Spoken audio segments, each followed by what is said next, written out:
Bersama Dr. Bambang Nursena langsung dari kota Yerusalem akan membahas dalam satu topik yang menarik, mengapa Yesus menangis Yerusalem? Dalam perjalanannya menuju Yerusalem, Yesus menyadari betapa kota yang penuh sejarah itu akan segera menghadapi kehancuran.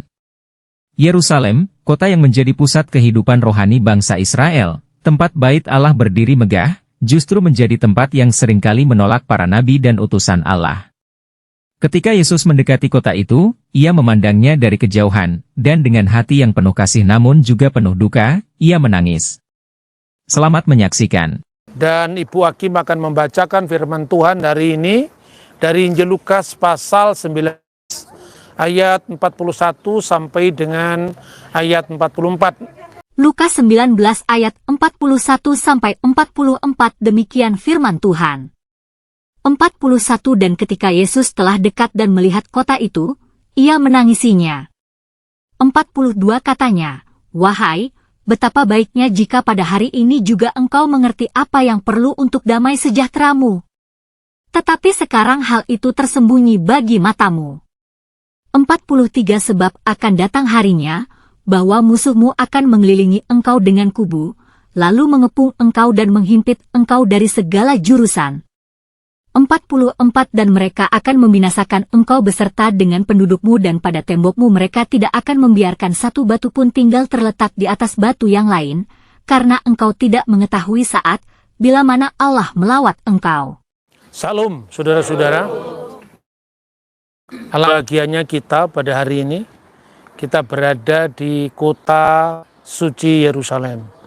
Dan tempat kaki ini adalah di gereja di mana Kristus pernah menangisi kota Yerusalem.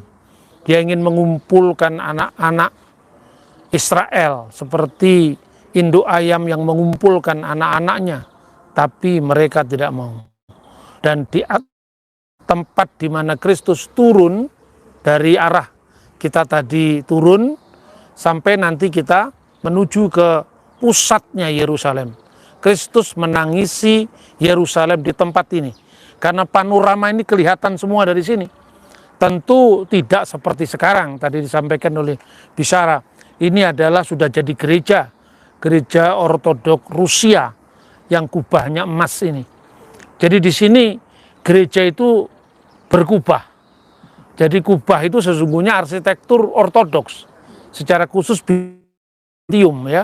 Koptik juga berkubah. Rusia juga berkubah, kubahnya khas masing-masing. Kalau Bizantium itu seperti yang kalau Rusia agak meruncing, kalau Koptik kecil seperti menara yang ada di Timur Tengah pada umumnya. Jadi itulah kekayaan arsitektur gereja sepanjang abad. Tapi di depan Bapak sudah bisa lihat, itu adalah gereja. Itu adalah masjid yang namanya kubah karang atau kubah emas sekarang karena dilapisi oleh emas oleh pemerintah Yordan sebelum Israel menjadi negara ya. Itu namanya Kubatus Sokroh. Nah di atas Sokroh itu hanya batu karang. Itulah Yitzhak atau Iska nyaris dikorbankan sebagai persahan kepada Allah atas perintah Tuhan kepada Abraham.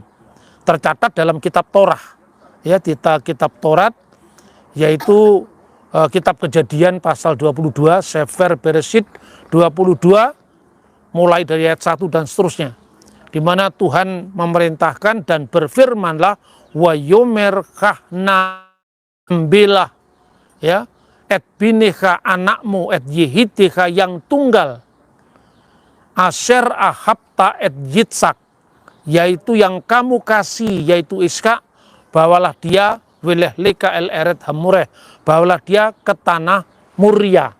Nah tanah Muria itu yang kemudian pada masa Raja Salomo kira-kira tahun 950 sebelum Masehi itu didirikan namanya Bet Hamikdas.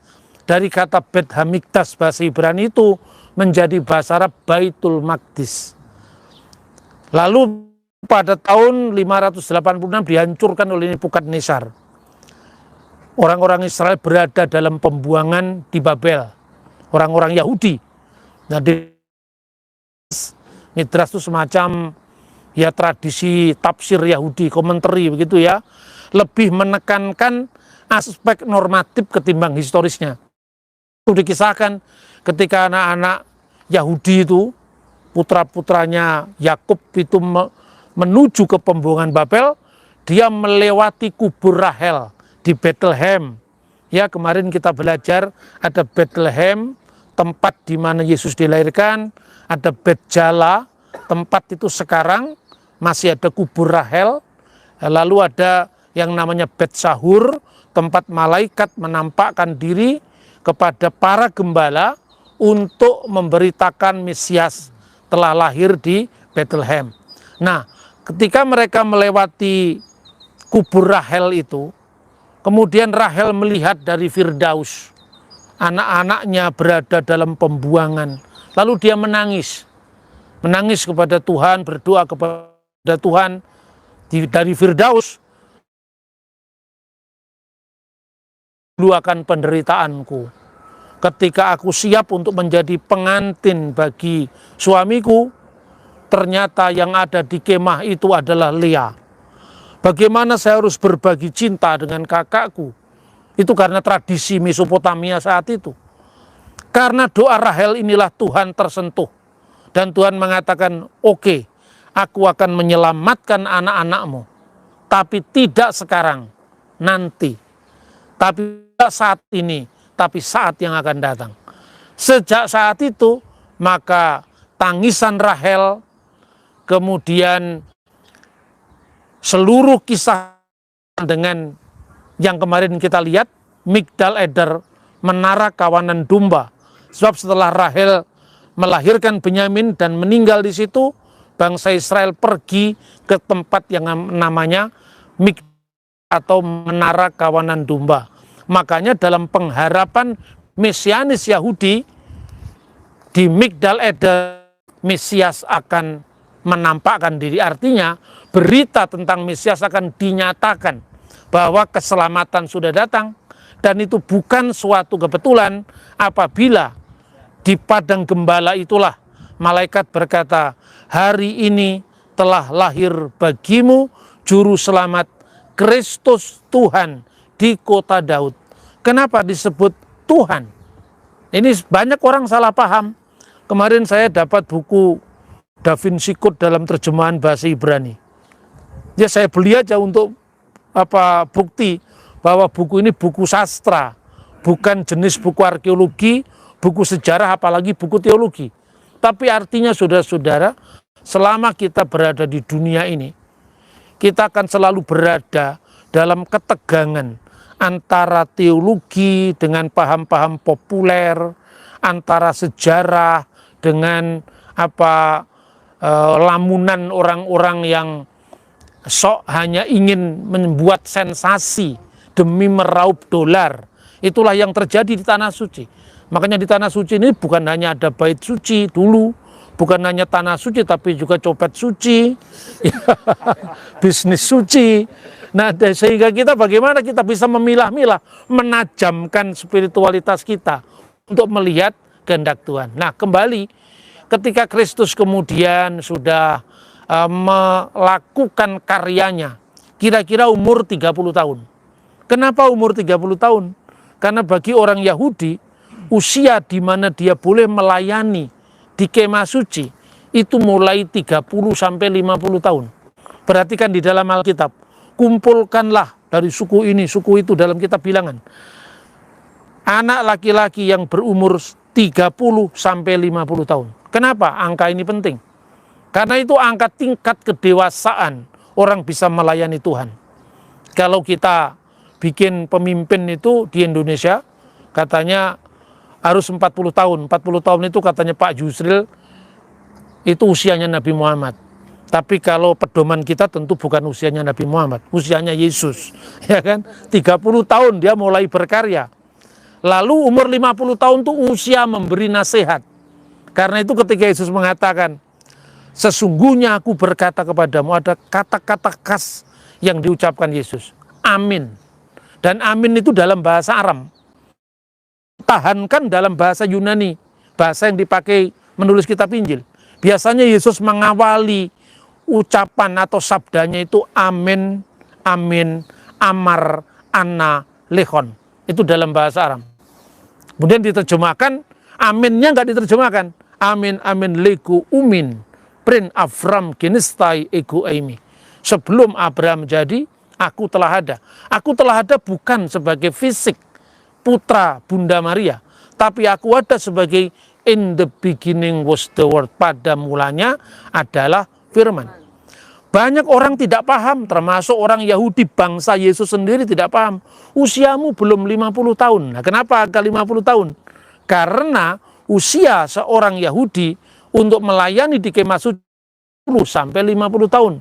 50 tahun itu puncak kedewasaan orang bisa memberi nasihat. Umur 60 tahun itu mulai tua. Ini dalam catatan Yahudi sendiri, Traktat Pirkei Abot 1. Mulai tua, 70 tahun itu usia manusia. 70 kalau kuat 80. Maka berbahagialah kita yang usianya menginjak. Karena itu sudah bukan lagi sweet 17, tapi sweet 7 up. Akan semakin naik ya. Berkatnya juga naik itu. Nah saudara-saudara, Yesus menangisi Yerusalem. Karena apa? Kota ini tahu akan dihancurkan. Bait suci yang murid-murid begitu membanggakan kemegahan Yerusalem. Padahal Yerusalem yang dilihat murid-murid Yesus itu bangunannya Herodes. Bapak Ibu ingat, Herodes itu bukan orang Yahudi. Proselit Yahudi. Dia menjadi Yahudi karena ingin mengambil hati orang Yahudi karena dia sendiri orang Arab sebetulnya. Herodes itu sebenarnya bisa diklasifikasikan Arab karena bapaknya orang Edom, Antipater, ibunya keturunan Nebayot. Nebayot itu keturunan Ismail, kerajaan Nabatean. Maka dia termasuk Arab, tapi orang Arab yang proselit, masuk agama Yahudi. Makanya dia begitu takut, begitu mendengar orang Majus mencari raja orang Yahudi. Karena dia merasa tidak berhak atas takhta Daud itu. Nah itulah saudara-saudara, makanya relevansi berita Kristus, Mesias, Tuhan di kota Daud. Karena Daud menubuatkan firman Tuhan kepada Tuhanku. Neum Hashem, firman Allah, firman Yahweh. Ladoni kepada Tuanku. Dan apa artinya Adonai, my Lord, adalah gelar Mesias yang akan datang. Ini semua termaktub dalam kitab suci Yahudi. Yang kita pahami sebagai perjanjian lama kan utuh-utuh kitab suci Yahudi. Tapi mereka menolak itu. Dan tidak bisa diragukan lagi rumah kemegahan ini akan dihancurkan. Itu tercatat, makanya Yesus menangisi kota Yerusalem. Dan kapan mau dibangun kembali? Bahkan sampai kapanpun dikatakan pedang tidak akan menyingkir dari rumahmu, dari keturunanmu untuk selamanya. Kapan kira-kira perdamaian itu tiba? Ketika mereka menerima Mesias, ketika mereka menerima Juru Selamat. Jadi kita berada di masa antara, masa di mana kedatangan Kristus yang pertama sampai kedatangan Kristus yang kedua menjemput kita sebagai pengantin baginya. Saudara-saudara, berbahagialah kita sekali lagi berada di kota suci, berada di tempat di mana Kristus pernah berkarya menggenapi rencananya. Karena itu kita akan tutup renungan ini dan kita akan menyanyikan satu lagu dalam bahasa Ibrani. Salu Salum Yerusalem. Gampang ya. Salu Salum Yerusalem. Salu itu berdoalah. Shalom untuk keselamatan, untuk perdamaian Yerusalem. Kira-kira Salu Salum Yerusalem, Salu Salum Yerusalem, Salu Salum Yerusalem, Salu Salum Yerusalem. Salum, salum, salum, salum, salum, salum, salu, salum Yerusalem. 2, 3, 1. Salu salom Yerusalem, salu salom Yerusalem, salu salom Yerusalem, salu salom Yerusalem. Shalom, salam, salam, salam, salam, salam, shalom, salam Yerusalem. Sekali lagi, shalom, salam Yerusalem, shalom, salam Yerusalem.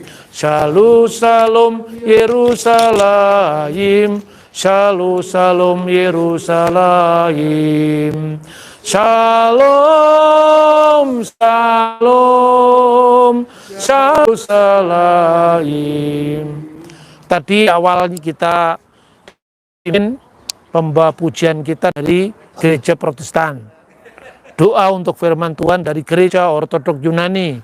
Sekarang doa untuk firman Tuhan sudah diberikan dari Romo Ginting dari Gereja Katolik. Silakan Romo. Langsung tutup doa, dan ada satu permohonan doa dari Pak Zebua. Didoakan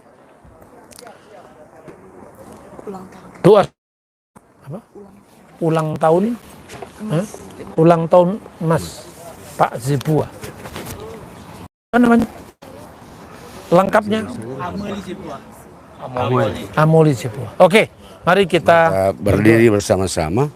Nubuat dalam Lukas 19 ini menjadi kenyataan pada tahun 70 Masehi, ketika pasukan Romawi menghancurkan Yerusalem, termasuk Bait Allah yang dianggap suci. Namun, tangisan Yesus tidak sekadar tangisan atas kehancuran fisik. Ia menangisi hati umatnya yang keras dan pemberontakan mereka terhadap kasih Allah. Yerusalem, yang seharusnya menjadi kota damai, telah menjadi kota yang menolak damai itu sendiri. Ia, Sang Raja Damai, datang untuk menyelamatkan, tetapi mereka justru memilih untuk menolaknya. Di tengah-tengah tangisan itu, hati Yesus dipenuhi cinta yang tak terukur. Ia menangis bukan karena dendam, tetapi karena kasih. Ia tahu bahwa penolakan mereka terhadapnya akan membawa mereka kepada kehancuran, dan itu menyayat hatinya. Bahkan dalam kesedihannya, kasihnya tetap melimpah. Ia masih memilih untuk melanjutkan perjalanannya menuju salib, untuk memberikan hidupnya demi keselamatan dunia. Tangisan Yesus atas Yerusalem adalah panggilan untuk kita semua. Ia mengingatkan kita akan pentingnya membuka hati bagi kasih dan keselamatan Allah. Sebagaimana Yesus menangisi Yerusalem yang menolaknya, demikian juga ia menangisi hati manusia yang keras dan menutup diri terhadap kasihnya. Namun, tangisan itu juga merupakan undangan untuk kembali kepadanya, mengenali siapa dia, dan menerima damai sejati yang hanya dapat ditemukan dalam dirinya. Yesus, dalam tangisannya, menunjukkan kasih seorang Allah yang rindu agar manusia tidak binasa, tetapi memiliki hidup yang kekal. Pertanyaannya bagi kita adalah, akankah kita menolak kasih itu seperti Yerusalem, atau membuka hati untuk menerima damai sejahtera darinya? Tuhan Yesus memberkati.